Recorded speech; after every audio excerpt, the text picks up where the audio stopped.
Live, there we go. Hello, everybody.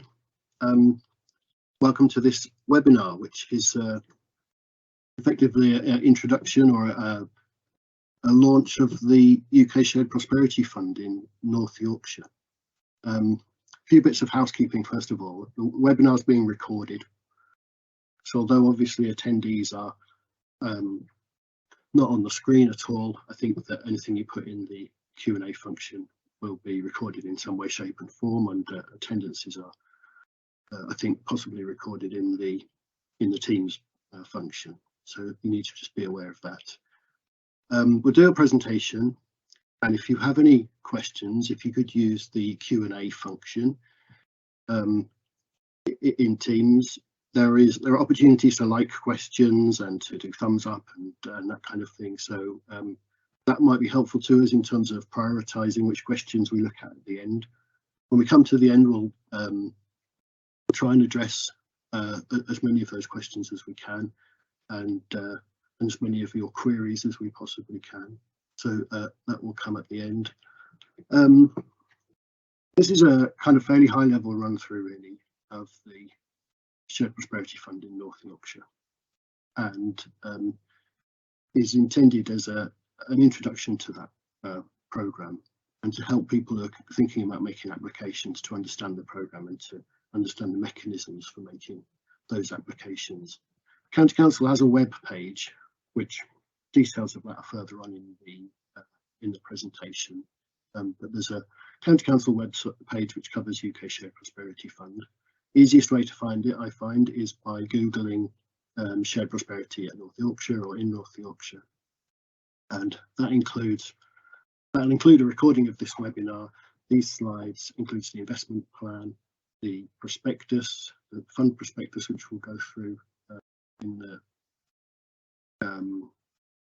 the presentation, and also after the presentation's finished, there's one today and there's another one next week. We'll produce a frequently asked questions document, which hopefully covers all of the queries that we might get today. I suppose the final thing to say on this slide is I'm Mark Kibblewhite, working as part of a team of colleagues working on UK Shared Prosperity Fund, with colleagues throughout the county council and local enterprise partnership. North Yorkshire County Council was identified by the government as the lead authority for this fund, and that's partly affected by changes in local government in North Yorkshire.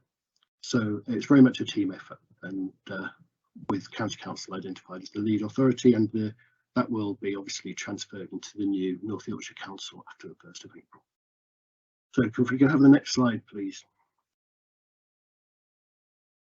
Okay, so aims of the webinar, I've covered that a little bit, but main aims of the webinar to provide information about UK Shared Prosperity Fund in North Yorkshire, and also the Rural England Prosperity Fund. To have a little look back at the investment plan which we submitted to government and which was approved in December. An overview, I think the thing most people will be interested in, an overview of how programmes might be delivered, how you can get involved, how you can apply for funding. In addition to the website, we've got our email address there, uksbf@northyorks.gov.uk. So you can always send questions and queries into that email address also, if they're not answered in the presentation. The other thing I just do want to say, as I mentioned previously, it's quite high level. It's not a surgery. We're not in a position at the moment to start asking specific questions about specific projects, but we can do that. And as I say, the email address is probably the best way to ask those queries. So next slide, please. So this slide is really just a bit of a recap of the process that we've been through so far. Introduction to the programme. As you know, or as you might know, the Shared Prosperity Fund, central pillar of the UK government's levelling up agenda, and is the government's replacement for the old European Union structural funds. The UK Shared Prosperity Fund was actually announced on April the 13th, 2022, and we were given until the 1st of August to complete an investment plan and submit it to the government. We were then expecting to have kind of dialogue about the content of that and some engagement and some tweaking, but we didn't really hear anything at all until December. The investment plan was approved in December and signed off by the County Council just before Christmas. As a consequence, we're now just at the point of being able to kind of launch the fund formally and receive expressions of interest and applications as we go forward, and the timing of that will go through the programme. The other thing to mention, that within all of that time period, the Rural England Prosperity Fund was also launched. So there's the UK Shared Prosperity Fund, which is a 3-year programme, and Rural England Prosperity Fund, which is kind of a DEFRA funding programme, 2 years, and is all capital, and we'll explore the details of that a bit more later on in the programme. So if we can have the next slide, please. So just a bit more on the kind of government's aspirations for UK Shared Prosperity Fund, which hopefully helps you to start thinking about projects and how the programme works overall. As the government has stated, primary goal of UK SPF is to build pride in place and increase life chances across the UK. So there's quite a strong emphasis on places, communities, pride in place, but also on those kind of things that are core economic issues of our time, increasing productivity, and also more recently addressing cost of living and so forth. The 3 national priorities: communities and place, supporting local businesses, people and skills. Any organisations with their legal status are eligible to apply for funding. And I've just made a note there at the bottom of this slide, just to remind myself really, but applications will be subject to subsidy control regulations.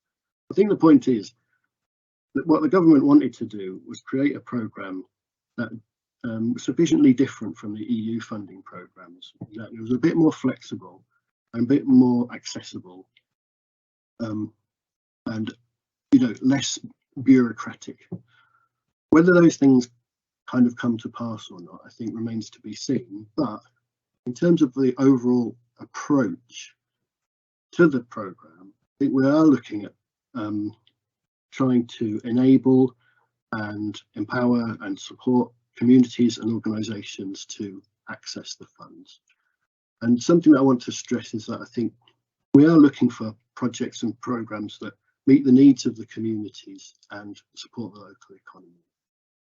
And that we want good projects to come forward that are kind of rooted in those communities and those organisations. So it's not just a kind of a tick box process that a lot of organisations might have experienced in the past, whereby you get some strict funding criteria and you do your best to make sure that your project specifically meets those criteria. I think we want to have perhaps a bit more of a collaborative approach, work with organisations and communities to help them make as good applications as possible. And a big part of that is levelling out the playing field so that all organisations, communities have an equal chance of getting funding, not necessarily just those ones that have been very successful at it in the past. So next slide, please. So again, across the programme as a whole in North Yorkshire, I think it's important to outline the profile, if you like, of the fund as a whole, because that will have quite a strong bearing on how you think about what sort of applications go in and what kind of the timing of them and the scale of them and so forth. So you can see from this slide that one of the main things is the majority of the funding is profiled in year 3, 24-25 financial year, and that in total, out of the total, the graph shows both UK Shared Prosperity Fund and Rural England Prosperity Fund, which the Rural England has yet to be approved, but we've kind of got that in there. So that's 15.7 million out of a total of 22.3 million in the final. The other aspect of the programme overall is the capital and revenue split. So again, including Rural England Prosperity Fund, 8.3 million of capital 14 million of revenue costs. It is possible to increase capital at the expense of revenue, but not to reduce capital. So capital bit can expand a little bit, but it can't reduce. And again, just to give you an idea really of how much money there is available across the time scale, across the whole of North Yorkshire. I think another thing to point out is parliamentary constituencies are important. We no longer have districts after April the 1st, so we won't be kind of measuring things on that level, but we do have to report back on a constituency by constituency basis. So 6 constituencies, 3 years, that amount of funding. It just gives you some perspective and a kind of overall view of how the funds are going to play out, if you like. Final point on year 1 funding, because obviously we're at month 11 in year 1. We're practically at the end of year 1. Initially, the understanding was we wouldn't be able to carry funds over, and that we would have to claim year 1 funding against existing eligible costs. But we can still do a bit of that, but we can also manage that a little bit to carry year 1 funding into year 2. So the intention is to do that so that the year 1 funding will be kind of retained within the scheme as a whole. I think again, I would say it gives you an idea of how the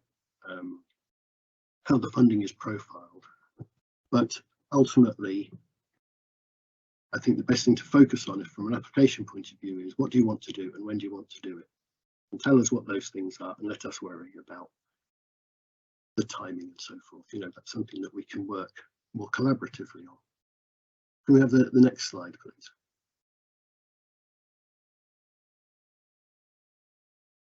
So as I mentioned earlier, we were required to submit an investment plan.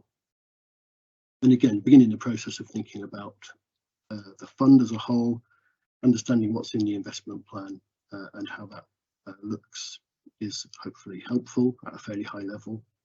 The whole investment plan is on that webpage I mentioned earlier.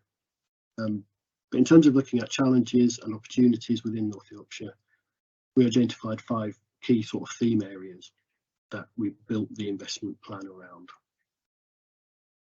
And they're identified there. The language is a bit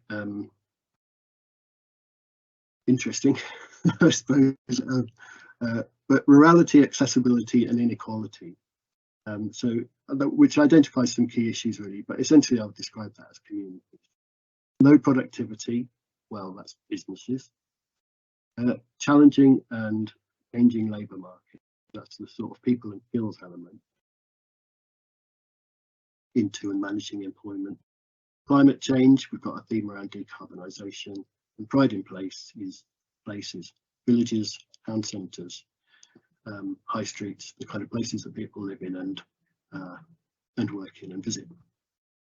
So those are broadly the themes. And the next slide, please, shows how they fit into the programme as a whole.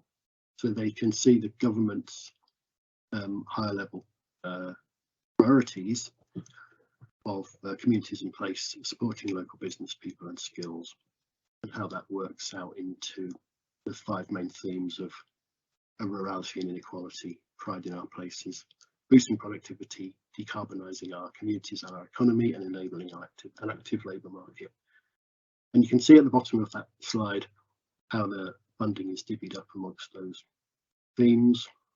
And again, overall, that's not something that we would encourage potential applicants to dwell on too much, but it gives you just an idea of, suddenly a figure 16.9 million, 22 million pounds, including REPF, starts to have to stretch out across the programme and the geography of North Yorkshire as a whole.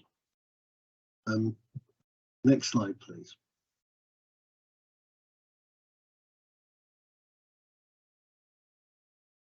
So now I'm just going to move on to a little bit of more detail around those different themes.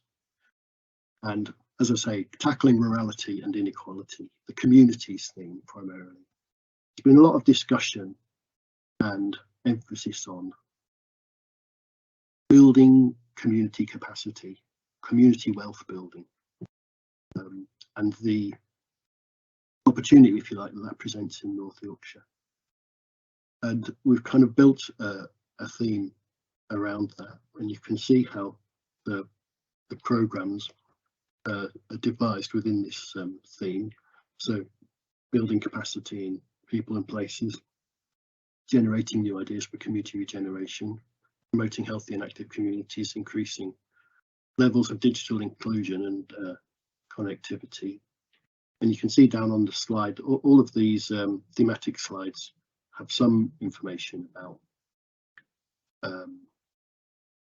how to kind of engage with the programme. But essentially, we're using initially an expression of interest form, and as I say, the email address. So that's the sort of first port of call. I'll come to that in a bit more detail later on in the presentation. So there are opportunities to engage with this part of the program through that. Again, on the right hand side of the slide, you can see the annual funding allocations. And I suppose the thing to say about that partly is that the programme is a sort of a process, and the anticipation is that as communities come forward, organisations come forward, and capacity begins to be built, the initial part of our programme, which is around helping communities to understand their needs, helping them to identify opportunities and aspirations for projects that those projects can later on in the programme can come forward for funding, either particularly through capital programmes or the revenue programmes. But there's a sort of a gradual process of building capacity in that, resulting in projects. Okay, I think if we go on to the next slide. So the theme building pride in our places includes a number of elements, primarily focused around high streets, town centres, but not excluding smaller towns, villages. And you can see on the slide the activities and outputs. So improvements to high streets and public realm, investment in town centre retail and service sectors. Arts and culture, part of this programme, is very strong, supporting for local activities and events and promoting the visitor economy. I think one of the things to say about this theme is that there's a support for communities and businesses and places, but it's not a business support programme. It's about a kind of collective level of activity, and it's quite central to that core government theme of building pride in our places. Again, expression of interest form is available on the website, and when that submission of that in the first instance. Okay, next slide, please. Boosting productivity. So this is more the business support end of things, and you can see that through the programs that are identified there: growing businesses, promoting innovation, attracting new investment through strategic sector growth. And this part of the programme is being led by colleagues in the local enterprise partnership. Some of the elements of the Shared Prosperity Fund in North Yorkshire are delivered through a kind of programme approach, and individual businesses can email the UK Shared Prosperity Fund or the UK SPF email address at North Yorkshire, or they can go to the Growth Hub through the LEP to get kind of individual support and advice.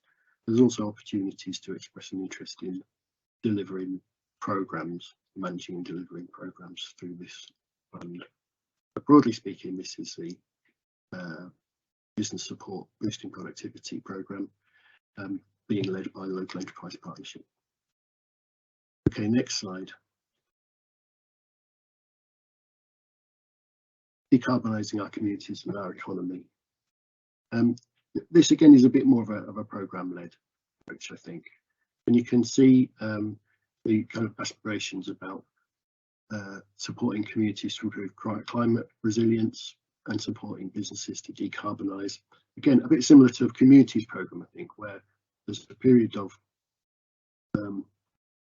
establishing the need and the opportunities and the projects that can come forward later in the programme, and the kind of core investment, the kind of build up to that. And it states on the slide there and in the prospectus that there's a co-design process that's anticipated. So stakeholders be able to engage in a design and development process to identify how this funding eventually sort of delivers the key aspirations of decarbonisation, which is, you know, inevitably complex and wide-ranging. Again, it mentions their programme expected to launch September 2023, and there's the council email address there. So I think if we can move on to the next slide now. Finally enabling an active labour market. So this is the essentially like the people and skills. I think one important thing to mention about the skills side of things is that within the investment plan, all of the skills funding was allocated into year 3. And that was partly to reflect the need for, or the fact that existing funding programs were kind of winding down over a period, and the UK Shared Prosperity Fund, from the government's perspective, was all allocated into year 3. We did have to get some dispensation to put funding into year 1 and year 2, and that is to essentially support programs that are existing and would otherwise run out of program, if you like, would have to cease, and they would lack the continuity and the capacity that's been built up over time. So primarily, this is a year 3 program, and as it mentions in the text there and in the prospectus, funding is available from April 2024 as a consequence. 3 main elements within the program: engaging and inspiring people, developing progression pathways within the workforce, supporting younger and older people. I think in North Yorkshire, the jobs market or the skills availability, again, it's quite complex. It's not similar to a lot of other places in that there are quite a lot of jobs, but they're not necessarily extremely well paid. And there's the opportunity to help people to develop their career opportunities, if you like, and to move into new areas of employment.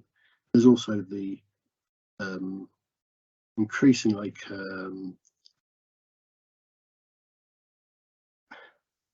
activity. That's not the right word.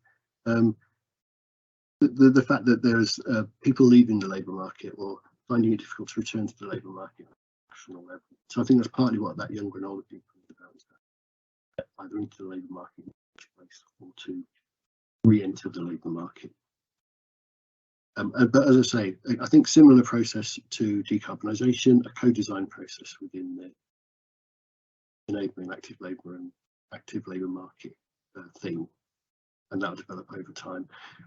Again, if you want to be a part of that, use the email address. You can use the expression of interest form as well, and just to send in. The expression of interest form isn't intended to be really strictly observed. You know, if you want to just fill in a bit of it or just write in the text, you can send it, and it just gives you the starting point for understanding what an organisation or community's interests are. So if we go on to the next slide, please.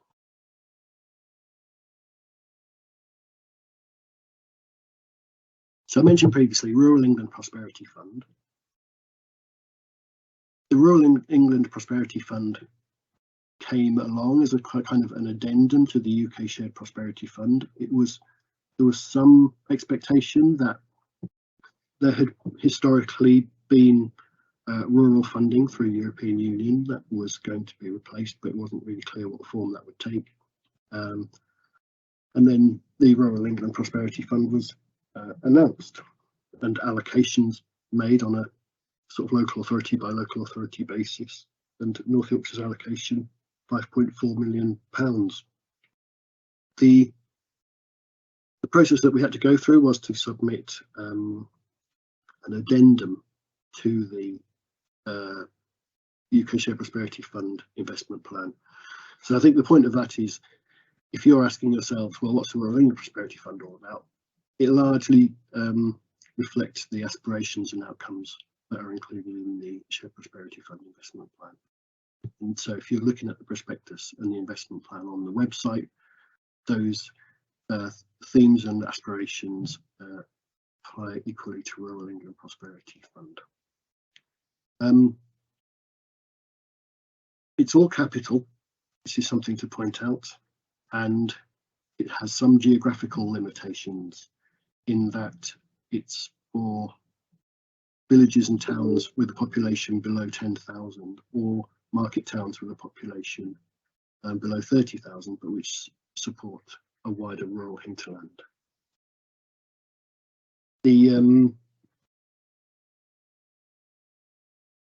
That means basically that Scarborough and Harrogate are excluded. And we're seeking some clarity on if any other areas in the county are excluded.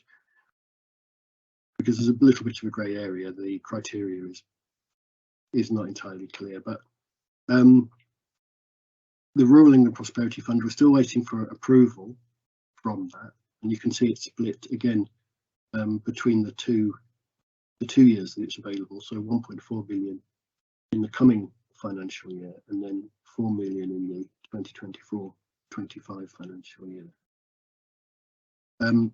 We are happy to receive expressions of interest in the meantime on the basis of Rural England Prosperity Fund.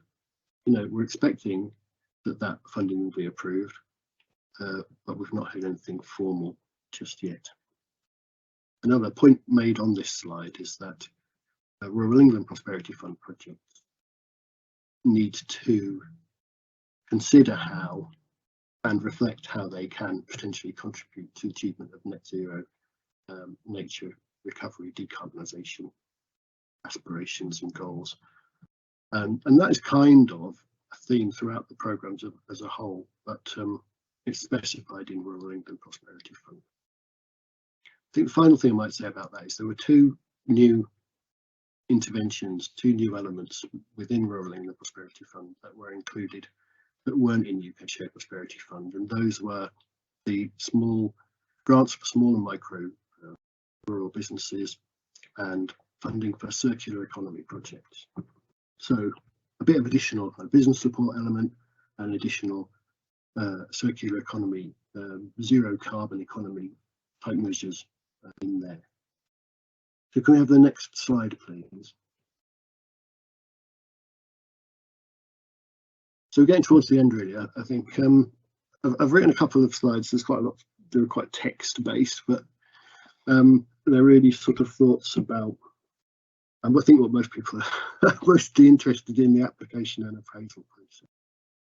So what I want to point out is in most cases, application process starts with the submission of an expression of interest form.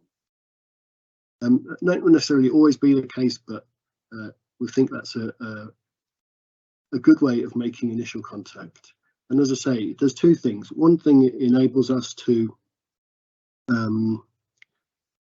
support the programme overall and the applications that come forward in a way that maximises the impact and the benefit of the programme. And the other thing is it sort of levels out the playing field a little bit. So those organisations with experience and skills in relation to submitting applications don't have an advantage, and that those organisations and communities which are less experienced of that have a good opportunity to access funding. The expression of interest form is not an application, but it allows us to identify themes under which the applications might sit, a bit of guidance and a bit of steer in terms of where applications go in the programme overall.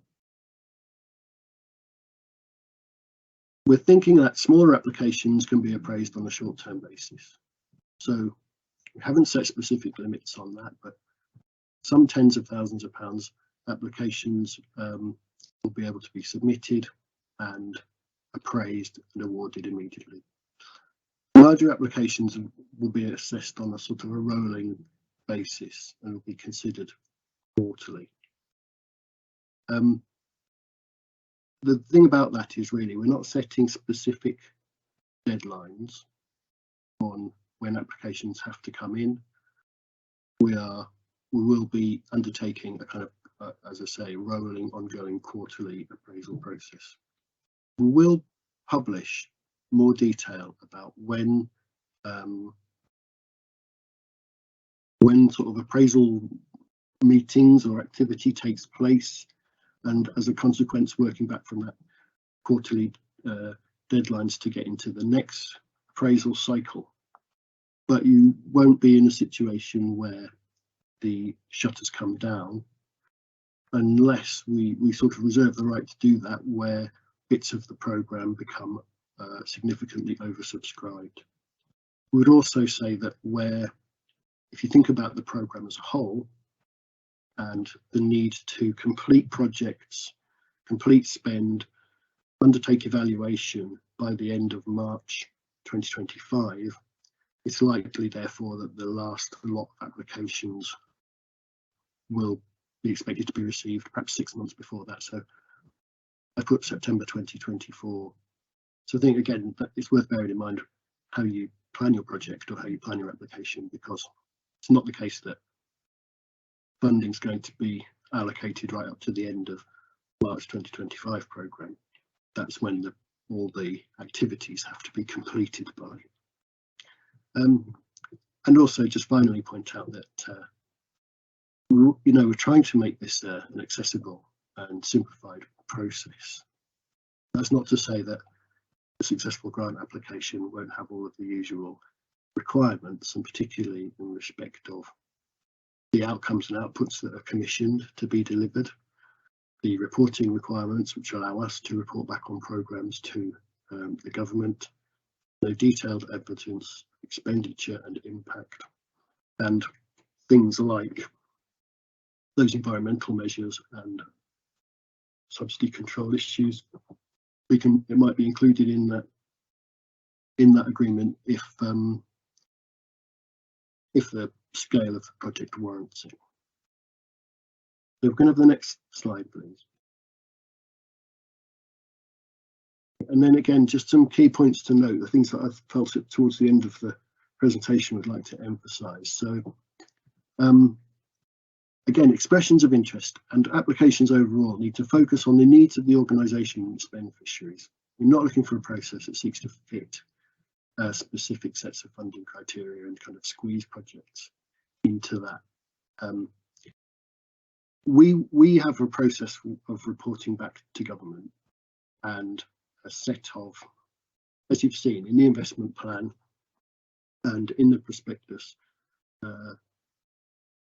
a set of outcomes and outputs and funding allocations within all of that. So there is quite a bit of flexibility within the programme as a whole, and the intention is that the lead authority manages what we call hide the wiring. The lead authority manages the process behind the schemes, behind the scenes. Organisations and communities,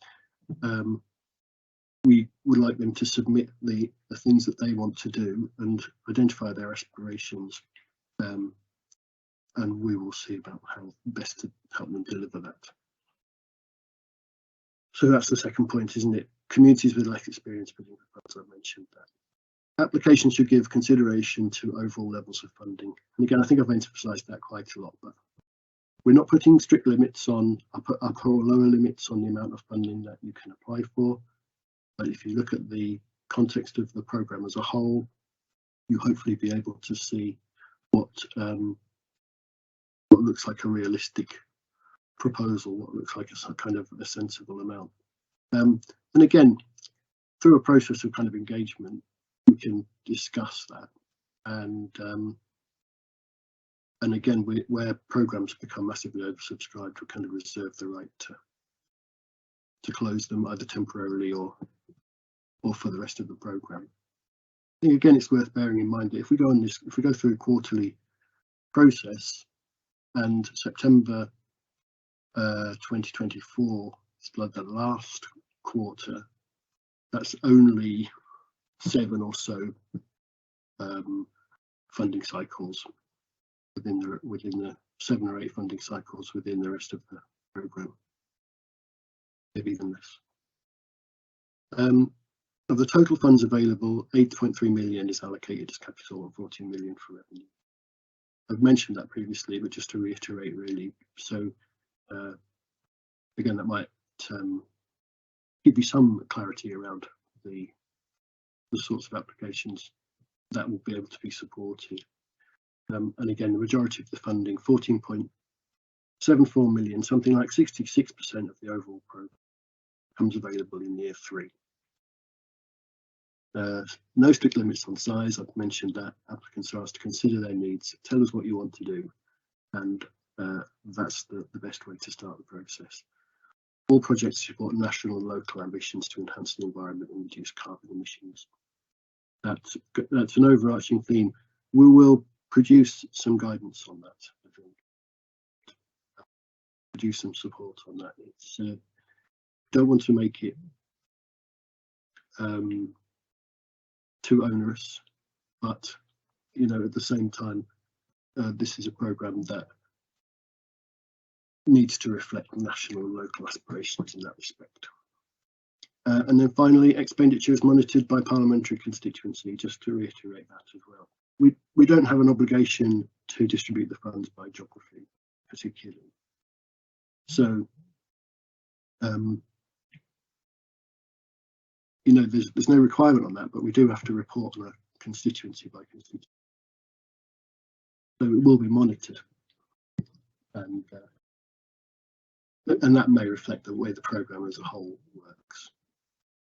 But I think that's all the slides now. I think we're going to go to the last slide, which is basically some details of the web page, the details of the email address that you can contact us on, all of the documents, and particularly expression of interest form is available on that website. There's also, sorry, I should have mentioned, there's a feasibility study form, application form available there as well, which is available for a kind of immediate submission. So that's all on there as well. And I think we're now going to look at the Q&A section and see if we can answer any questions. So I don't know if Simon or another colleague is going to highlight those.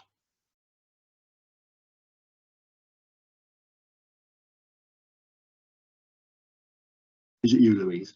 Am I here now? You can hear me. I'm up. So anyone who's got Q&A is open, you'll see that actually we've only got one question, which is by all means, if you think about things after the webinar and wish that you'd ask, then please contact us on the email address.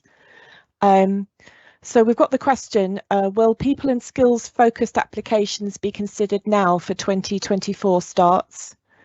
I think we've reached out to our people and skills colleagues and we have an answer, Mark. Sorry, is it possible for Liz to answer that? Yeah, I can pick that. I can pick that up actually. That the plan is to have some co-design sessions in the next couple of months, and to invite expressions of interest over the summer with formal application process to follow. When we say invite expressions of interest in the summer, there's nothing to stop an expression of interest being submitted now, sooner rather than later, because the facilities are all there on the web page as Mark described. What will happen as a result of those co-design sessions is there'll be more specific information, so it may be worth hanging on until that is published, which again will be uploaded onto the website as these things happen, and then obviously it would be easier for EOIs to be tailored around the criteria that's likely to be taken forward. Hopefully that gives an initial response to that one anyway. Thank you. There's a question about can organisations put in an EOI for more than one project, and the answer is yes.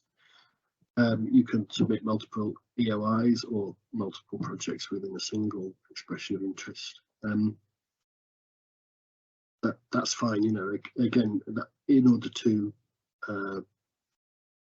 begin a conversation, or in order to understand what your needs and aspirations are and where that fits within the programme as a whole, that's fine. I think one thing that I haven't perhaps mentioned too much is that again, in the context of trying to make the process accessible, we have had the idea that communities could submit multiple aspirations to the programme as part of a sort of a community plan, and we could look at how that potentially could be supported and delivered perhaps in the longer term. And so that if that's kind of reflected in that question, then that would be good. You know,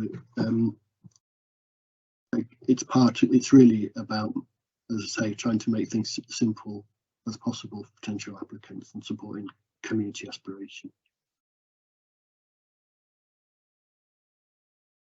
So, okay, yes. We've got some questions coming in thick and fast now, so if I'm just see if I can paraphrase a little bit. So we've responded to that one. EOIs. Would people and skills include salaries for people undertaking apprenticeships? That might be a specific question that may be better answered via our email address for the time being, because it's not kind of a broad question, but certainly please email us on that one. I think. Nothing to say it couldn't be. I don't. Yeah. But we would have to check that. Yeah, but yeah, by all means, put in your expression of interest and let's get the conversation started. All right, question: what is timescale for people and place themes? Can project EOIs be submitted now? Is there a deadline? Yes, projects, expressions of interest can be submitted now. I think, as I tried to clarify, the programme begins now. There'll be a kind of quarterly rolling process of assessing particularly larger projects. That will go on until essentially either the money runs out or we get to that point in September where there isn't time to deliver anything else within the programme. But bearing in mind, when I say the money runs out, I don't want to be too flippant really there. The funding, as I've tried to be clear, is profiled across the next 2 years, and through the application process, we'll manage that so that the spend and the activity takes place across those 2 years, and hopefully we don't get to a point where we're closing the funds early in the process, because that's not the aim or the intention. I've got a question here for Liz. More clarity on the local business support application process. Is all of the funding going to delivery organisations, and the programme will be managed by the LEP? Thank you. At the moment, for priority 3.1 and 3.2, expressions of interest, as Mark's described, can be put forward. So we'd encourage that.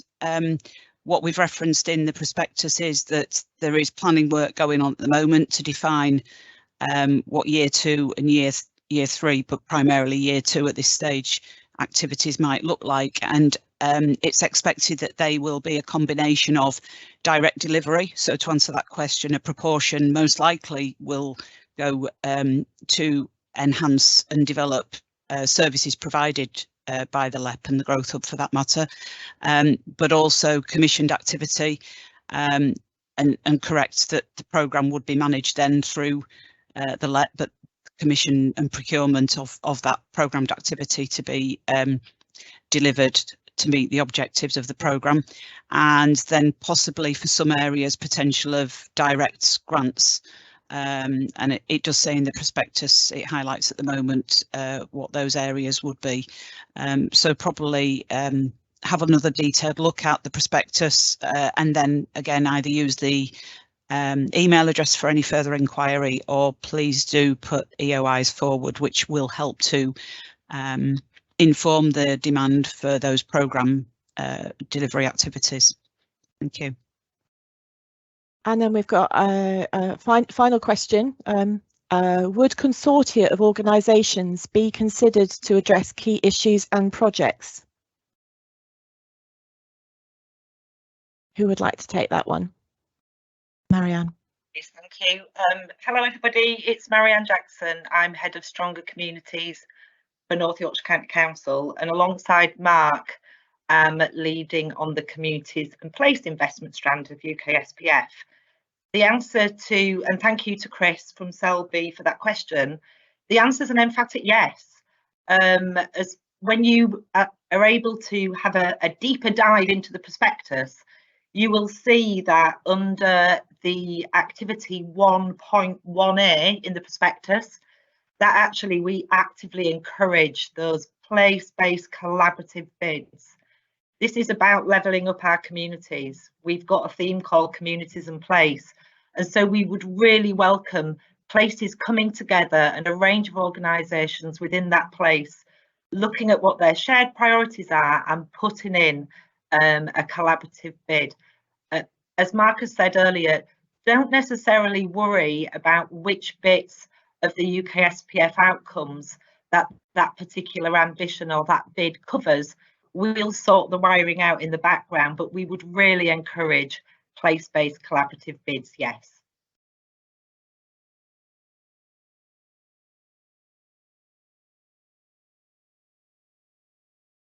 That's great, thank you very much. I think we've got one final question, which may have been answered. Oh, it has been answered, that's lovely. Okay, can I pass back to Mark just to wrap up? Yes, thanks, Louise. Sorry, Mark, can I just come in? It's Liz again, please. Just on that last one that Michelle's put in. Thanks, Michelle. And sorry for anybody, I didn't introduce myself in the way that Marianne did. I'm Head of Delivery with the Local Enterprise Partnership, but obviously collaborating, as Mark said, as part of the team on Priority 3 business support primarily, but that does cut across some of the other themes as well. Michelle's question, where there are LEP managed programmes, should we still put in an EOI or engage with the Growth Hub? Please do put in an EOI, which gives more detail about things that you might know that there's an evidence need and demand for. But I would suggest at the same time, it would be helpful to engage with the Growth Hub and perhaps share an expression of interest directly with them. The likelihood is obviously that would get reviewed when it comes in anyway, as part of those priorities of which you've expressed an interest in. But I say it would be helpful to start that dialogue sooner rather than later. Thanks. There is a question in the chat about having an application accepted and approved, and then subsequently other forms of funding coming available, or other funding coming available, and would there be an opportunity for a conversation around amending a grant offer or changing things? I think certainly that the flexibilities within the programme overall would allow us to consider how that award would be used potentially or changed. You know, we'd certainly be happy to do that. The programme, I mean, you know, I've tried to emphasise the flexible, accessible nature of the programme. That said, in the end, we do have to report back on certain outcomes and outputs. So if that funding could be used to deliver those, or to achieve the outputs and outcomes of the sort of contracted with the government, then however that is done, we can consider.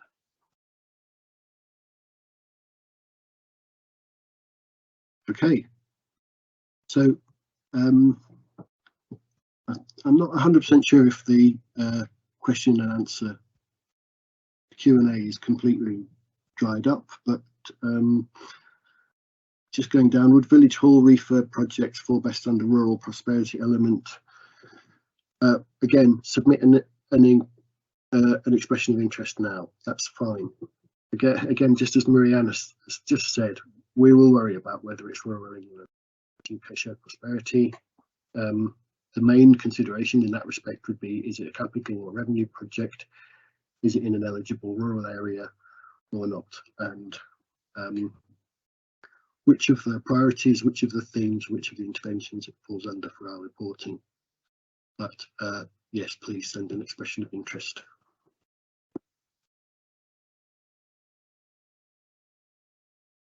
Okay, well, I think we will. We're nearly up to 8 minutes we've saved on the hour in total. So that's great, and I can see quite a high number of attendees throughout the hour. So that's been brilliant. I hope it's been useful and helpful. We're doing another one of these next week, and I think we might publish one or both of the sessions to the website so that it can be reviewed and shared more widely.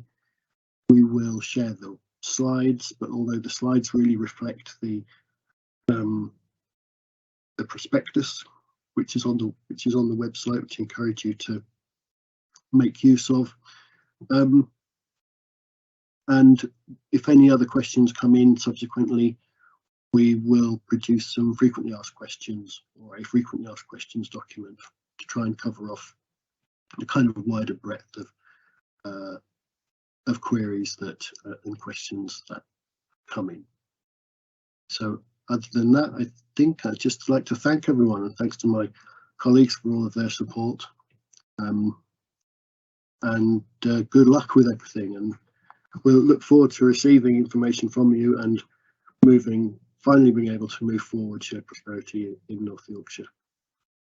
Thanks very much.